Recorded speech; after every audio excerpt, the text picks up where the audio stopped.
ইউকের এই জঘন্য ওয়েদারে আমরা সকল বাগানিরা কিভাবে গাছপালাগুলোকে অল্প স্বল্প করে একটু সুরক্ষিত রাখবো সেই ভিডিওই থাকছে আজকের ভিডিওতে। প্লিজ ভিডিওটা শুরু থেকে শেষ পর্যন্ত দেখার চেষ্টা করবা। আসসালামু আলাইকুম, কেমন আছো তোমরা সবাই? আলহামদুলিল্লাহ আমি তো আছি অনেক ভালো, আশা রাখছি তোমরাও ভালো আছো। তো বর্তমানে ইউকের যে অবস্থা এতে আমরা কেউই অজানা না। প্রায় 10 থেকে 12 দিন হয়ে গেছে টানা বৃষ্টি হচ্ছে, এখনও ঝিরে ঝিরে বৃষ্টি হচ্ছে। তাই আমি এই যে দেখো আমার গাজীপুর নিচে দাঁড়িয়ে তোমাদের জন্য একটা ভিডিও করে দিচ্ছি যে আমি কিভাবে আমার গাছগুলোকে রক্ষা করব, বা টানা এই 10 দিনের বৃষ্টির হাত থেকে ছোট্ট একটি ভুলের কারণে আমি নিজেও কিন্তু আমার গাছগুলোকে রক্ষা করতে পারিনি। তবে হ্যাঁ, ওই যে কথায় আছে না যে দূরায় দুরস্থায়, তো এই প্রবাদগুলো আসলে কেন, যখন সময় চলে যায় অনেক কিছু মাথায় আসে। যেহেতু আমার হাতের একটা সার্জারি ছিল, তাই অনেক কিছু আমার ইচ্ছে থাকা সত্ত্বেও না আমি করতে পারিনি। তোমরা অনেকেই জানতে চাচ্ছিলা, দাঁড়াও আমি একটু দেখাচ্ছি যে আমার হাতটার কী অবস্থা। এই যে দেখো ওমসগুলো না বেশি খারাপ অবস্থায়, নিচের দিকে কেমন যেন এখন একটা গুটলির মতো হয়ে যাচ্ছে। আমাকে ডক্টর বলছে মাসাজ করতে না পারলে এমন হয়ে যাবে, কিন্তু মাসাজ করতে পারছি না, ব্যথা হচ্ছে। তাই এই যে দেখো, এই যে নিচের দিকে একটু লক্ষ্য করলেই দেখবা যে কেমন যেন একটা গুটলির মতো লম্বাটে হয়ে আছে।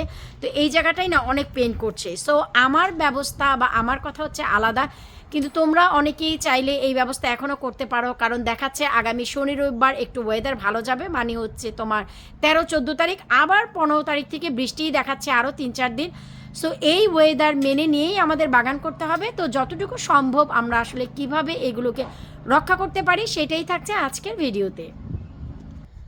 সবার শুরুতে দেখাচ্ছি, এই যে দেখতে পাচ্ছ আমার বেগুনের পটগুলো সব এখানে আছে। তোমরা সবাই জানো আমার এই অরেঞ্জ কালারের পটগুলো লাউয়ের মাচাটার সামনে যে স্ল্যাবটা দেখতে পাচ্ছ এইখানে থাকে। টানা 10 দিন এখানেই ছিল, এখানেই ঝড় বৃষ্টি খেয়েছে।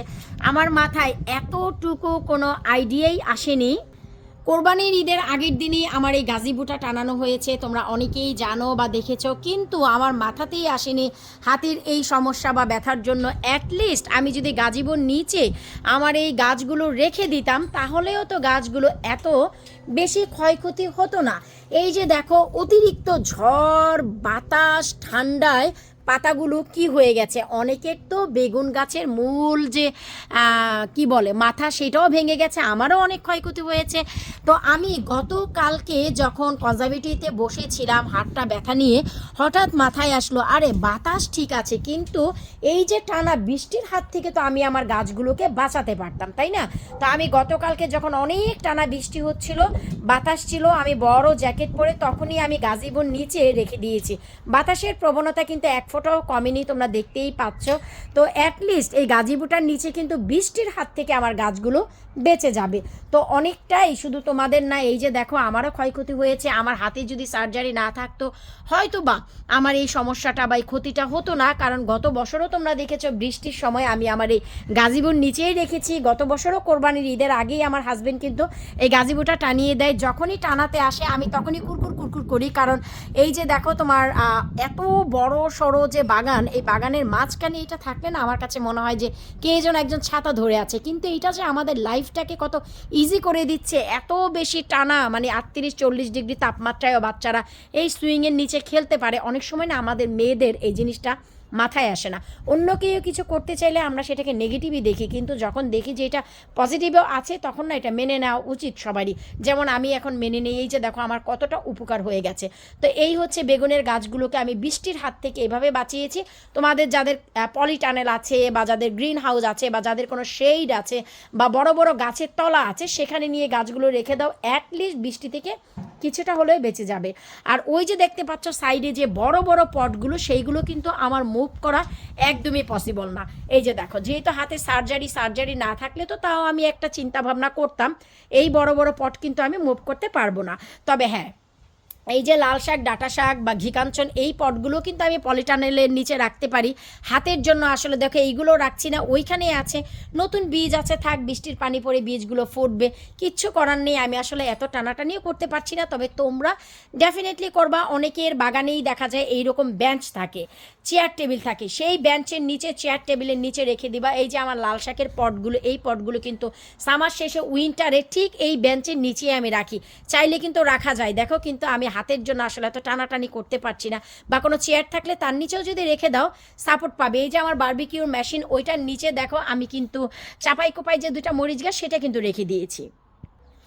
কারণ এত কষ্ট করে এই যে দেখো বেগুনের গাছগুলো, এগুলো হচ্ছে তোমার বাড়ি বেগুনগুলো, যার ওজন হয় 1 থেকে 1.5 কেজি এক একটার। কি অবস্থা দেখো, এই যে অতিরিক্ত ঠান্ডা ঝড় বৃষ্টিতে গাছগুলো আমি কিন্তু যখন অনেক রৌদ্র 1 সপ্তাহ যায়, তারপরে যে ঠান্ডা ওয়েদার, সেই ওয়েদারেই কিন্তু আমি এই গাছগুলো দিয়েছিলাম, তারপরেও জঘন্য ওয়েদার হয়ে গেছে। এরপর তোমরা জানো আমি 2টা লাউয়ের বীজ দিয়েছিলাম, লাউ গাছ উঠেছে। ওই যে দেখো ছোট পট দিয়ে ঢেকে রেখেছি, কারণ গাছটা হচ্ছে ছোট, তাই আমি এটা পেরেছি, বড় হলে কিন্তু পসিবল ছিল না। আর এই যে দেখো লাউয়ের গাছগুলো, এইগুলো হচ্ছে তোমরা অনেক সুন্দর করে প্রোটেক্ট করতে পারবা। এই যে দেখো এই পটে ছোট ছোট 3টা লাউয়ের গাছ আমি ঢেকে রেখেছি। আর এই যে পট, এই পটগুলোকে আমি আসলে লাল শাক ডাঁটা শাকের বীজ দিয়েছিলাম একটু লোভ করে। ওই যে দেখো যে হালকা লাল শাক হোক খেতে পারবো, কিন্তু এই লাউ গাছটাকে আমি এখন প্রোটেক্ট করব। কিভাবে কি করছি তোমাদের সাথে সব শেয়ার করব। এই যে দেখো লাউয়ের মাচার উপরে আমি বেশ কিছু পাতাগুলো ফেলে দিয়েছি, একদম নষ্ট হয়ে গিয়েছিল। এই যে দেখো কত মধুমতি লাউ যে আসছে রে ভাই, কি আর বলবো। ম্যাজিক সার দিয়েছিলাম, কিন্তু এখন যাই করি না কেন এই ওয়েদারে আসলে বাঁচানোটা খুবই খুবই খুবই মুশকিল। তারপরেও চেষ্টা চালিয়ে যেতে দোষ কি। পুকুর পাড়ে এই যে দেখো নাগামরিচের গাছ, আমি এটা প্রুনিং করে দেওয়ার পর ওই যে দেখো নাগামরিচ চলে এসেছে। কালো নাগাটার অবস্থা দেখো খুবই খারাপ। মেন মাটিতে দিয়ে দিয়েছি, এটা হচ্ছে ঘি নাগাটা, দেখো মেন মাটিতে দিয়ে দিয়েছি, কি অবস্থা। এখন তো বুকটা ফেটে শুধু কান্না আসছে। আলহামদুলিল্লাহ অনেকের বাড়িতে টমেটো গাছের পাতাগুলো একদম নষ্ট হয়ে গেছে। আমি মিল্ক সার দিয়েছিলাম, আলহামদুলিল্লাহ মিল্ক সার যদি দাও তাহলে তোমার গোড়া থেকেই গাছটাকে সতেজ রাখবে, এটা কোনো ওয়েদারে নষ্ট হবে না। আমি অনেক সময় অনেক ফ্রেন্ড সার্কেল বা অনেককে অনেক টিপস দেই, অনেকেই আছে এটা মেনে নেয়, অনেকে আছে ভয় পায়। তো যারা ভয় পায় আসলে কিচ্ছু করার নেই। আমারটা দেখে যদি তোমাদের মনে হয় যে না আপুর টিপসগুলো কাজে লাগবে, অবশ্যই কাজে লাগাও। শুধু কি তাই, সবচাইতে কষ্টের যে জিনিস এই যে দেখতে পাচ্ছ আমার এটার ভিতরে হচ্ছে ধুন্দুলের গাছ আর হচ্ছে ঝিঙ্গার গাছ। গতকালকেই এই যে দেখো রে ভাই ধুন্দুলের একটা গাছ পুরোটাই মরে গেছে, এই যে দেখো নেতিয়ে গেছে। এই যে ঝিঙ্গার গাছ দেখো কি যে খারাপ লাগছে, ঝিঙ্গাও এসেছে, এই যে দেখো রে আল্লাহ, এই দেখো কালো পিঁপড়ে, এই যে দেখো নেতিয়ে পড়ে গেছে, এই যে দেখো পাতাটা। সো একটা ঝিঙ্গার গাছ আসলে মরে গেল, খুব খারাপ লাগছে। কি করব, কিচ্ছু করার নেই, আসলে আমার হাতেও কিছু নেই। এই যে দেখো মনটা একদম খারাপ, মানে এত টানা ঝড় বৃষ্টিতে এগুলি কিভাবে রাখবো বলো। তো আমি আসলে আজকে যে প্রোটেক্ট তোমাদের দেখাবো, আলহামদুলিল্লাহ আশা রাখছি তোমাদের কাজে লাগবে।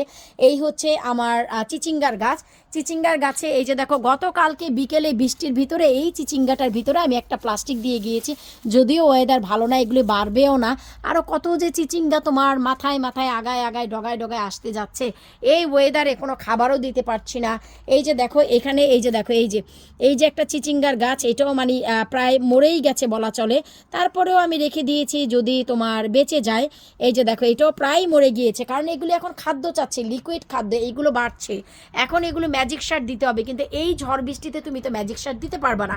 সো এখন আমাদের কাজ হচ্ছে তোমাদের যাদের এই বড় বড় পট তোমরা সরাতে পারো সরায় রাখবা, কিন্তু যারা মুভ করতে না পারো অবশ্যই একটা কাজ করবা, ড্রাই স্ট্র অথবা ড্রাই বেল দিয়ে তোমরা এই যে মাটিটাকে কাভার করে রাখবা। তো আমার যেহেতু হাতে সমস্যা অনেক দিন হয়, আমার আসলে যাওয়াই হচ্ছে না শপে, আমি পারছি না। হাজব্যান্ডও হাসপাতালে সকালে যায় রাত্রে আসে, আর সে তো আমার গার্ডেনে কোনো কাজ করে না তোমরা জানো। আমি যদি তাকে নিয়ে যাই যে চলো আমি শপে যাব, সে যাবে। তো আসলে আমারও হাতের জন্য ওই রকম হয়েই উঠছিল না। সো তোমাদের যাদের আমি একটা কথা বলে দিই, যাদের ড্রাই স্ট্র বা বেল কেনার মতো এখনও পর্যন্ত পসিবিলিটি আছে তোমরা তা করো। আজ যারা ওইসব করতে চাচ্ছ না প্লিজ তারা কালো বিনবেগ দিয়ে অ্যাটলিস্ট গাছের যে গোড়া, এই গোড়াটা ঠিক এইভাবে ঢেকে দাও, মাটির নিচে এই গাছটা গরম পেয়ে অনেক বেশি ভালো থাকবে। যেহেতু বাতাসের প্রবণতা অনেক বেশি, তাই আমি দুই পাশে 2টা ইটও দিয়ে রাখলাম, এতে করে দেখা গেল তোমার মাটিটা অনেক সুরক্ষিত থাকবে। যতটুকু পানি দেওয়ার তুমি এই সাইডের মাটিতে দিবা, কারণ এত বড় বড় গাছগুলো যদি মরে যায় কেমন লাগে তোমরাই বলো। কি করার, কিচ্ছু করার নেই। এত সুন্দর খাদ্য দিয়ে আমি গাছটাকে দেখো আমার স্বপ্নের রাজ্যে কোথায় তুলে নিয়ে গিয়েছি, কিন্তু এই গাছগুলো মরে গেলে তুমি বলো যে ঠিক থাকে। এই যে করলা গাছটার নিচে আমি হচ্ছে প্লাস্টিক দিয়ে রেখেছিলাম, তো 4 দিন টানা 4 দিন যে বৃষ্টি ছিল আসলে, তো এইটা আসলে তুলে দিয়েছি, কারণ 4 দিন পর একটু সার্কুলেশনের দরকার আছে, যেহেতু এখন বৃষ্টি থেমে গেছে, ঝিরিঝিরি হচ্ছে, তাই আমি তুলে দিয়েছি। যার ফলে এই যে দেখো যে করলাটা, গছ করলাটা এসেছে, আলহামদুলিল্লাহ বড় হচ্ছে। তার মানে হচ্ছে যে ট্রিটমেন্টগুলো দিচ্ছি আমি, এগুলো একদম পারফেক্ট দিচ্ছি। সো তোমরাও এই কাজ করো, বড় বড় পটগুলো ড্রাই ভেল বা স্ট্র দিয়ে অথবা এরকম বিন ব্যাগ দিয়ে ঢেকে দাও।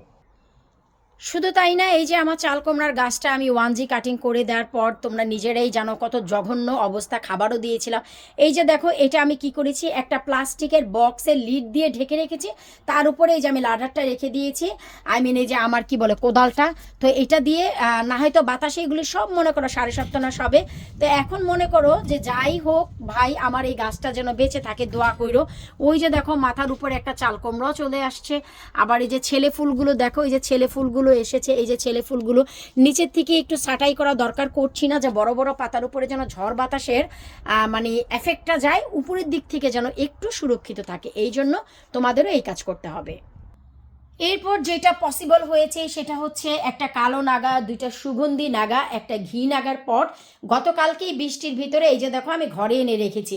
আমার মাথায় এটাও আসেনি যে আমি এই ছোট ছোট পটগুলো যদি ঘরে রাখতাম টানা 10 দিন আমার গাছগুলো কিন্তু সুরক্ষিত থাকতো। ওই যে বললাম যে আমার হাতের সমস্যার কারণে না আমার মাথাও তেমন কাজ করছে না, মনটাও খারাপ যে এত বড় বড় চিচিঙ্গা গাছ, চালকুমড়া গাছগুলোর কি অবস্থা। যার ফলে আমিও কি করলাম দেখো, এই মাত্রই আমি কয়েকটা চিচিঙ্গার গাছ, কয়েকটা চিচিঙ্গা এবং ধুন্দুলির বীজ দিয়ে দিলাম 10 মিনিট আগে।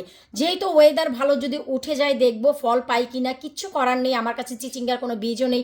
অনেক কষ্ট করে আমি 4টি বীজ কালেক্ট করেছি এক জায়গা থেকে, তো এখন এই 4টি বীজই দিলাম আর 3টি ধুন্দুলের বীজ দিলাম। লেটস সি হোয়াট হ্যাপেন, যদি উঠে যায় এই মাসের ভিতরে ইনশাল্লাহ আগস্ট পর্যন্ত ফলন তো নিশ্চিত। তো আমি বলবো তোমরা যারা এখনো পর্যন্ত গাছগুলোর এই সুরক্ষিত ব্যবস্থা নেওনি তারা নিয়ে নাও, কারণ আমরা সবাই জানি ভালো একটা পরিবেশ পেলে গাছপালা বেড়ে ওঠা কোনো ব্যাপার না। তার ছোট্ট একটা ঝলক আমি তোমাদের একটু দেখাচ্ছি। চলে এসেছি আমি আমার পলিটানেলের ভিতরে, যার ভিতরে গাছপালাগুলো শুধু দেখো, আর হচ্ছে পাতা ডগাগুলো দেখো, এই যে দেখো কি সুন্দর চমৎকারভাবে এগুলো কিন্তু হয়ে যাচ্ছে। এই যে দেখো থাই করলা থেকে শুরু করে গাছের পাতাগুলো দেখো, রং রূপগুলো দেখো, এই যে দেখো আমাদের যে দেশি গছ করলা, এই যে দেখো, ওই যে শুকরে আলহামদুলিল্লাহ, ওই যে দেখো হচ্ছে সুন্দর করে গছ করলাগুলো, এই যে। তো এই যে তোমরা নিজেরাই দেখতে পারো, আমরা যদি একটু সুরক্ষিত ব্যবস্থা দিতে পারি, যদি একটু সাবধানে গাছগুলোকে এখন আমরা সাপোর্ট দিতে পারি, সারাটা সামার ভরে আমরা অনেক সুন্দর ফলন পাবো। এখন আমরা অনেকেই জানি যে আমাদের এইরকম সুযোগ সুবিধা অনেকেরই নেই। এই যে আমার নিজেরও তো কত ছোট্ট একটা পলিটানেল, তোমরাই দেখো, আর অনেকের অনেক বড় বড় তোমার কি বলে অনেক বড় বড় গ্রিন হাউস পলিটানেল আছে। তো তারা এক কাজ করো, পটগুলো নিয়ে কষ্ট হলেও সেখানে রেখে দাও। ড্রাই স্ট্র আর বেল হচ্ছে বেস্ট প্রোটেকশন এই ঝড় বৃষ্টি ঠান্ডায়। তোমরা হোমবার্গেন বা বিএনএম বা অনলাইনে ইজিলি পেয়ে যাবা, লিখবা ড্রাই স্ট্র অথবা ড্রাই বেল।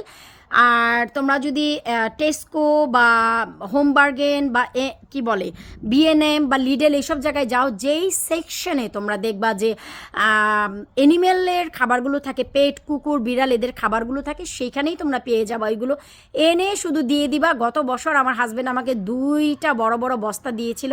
আমি লোভী মানুষ ভাই, নিজেও খাই গাদা গাদা, গাছকেও খাওয়াই গাদা গাদা।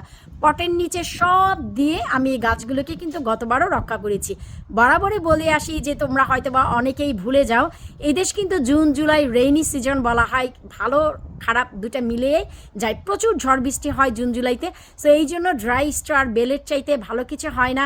আর যদি একটু এক জায়গায় রেখে দিতে পারো, যেমন কি আমি তোমাদের আইডিয়াগুলো দিলাম, প্লাস্টিকের বিন ব্যাগও পারফেক্ট। সো বিদায় নিচ্ছে আজকের মতন। যে যার যার গাছগুলো আছে প্রোটেক্ট করো, আমার মতো ভুলে যেও না। আমার হাতের সমস্যার জন্য ভুলে গিয়েছিলাম, না হয়তো 10 দিন টানা আমার কিন্তু পলিটানেলের নিচে গাজীবর নিচে যদি বেগুনের গাছগুলো থাকতো এতটা ক্ষয়ক্ষতি হতো না। বিদায় নিচ্ছি, আল্লাহ হাফিজ।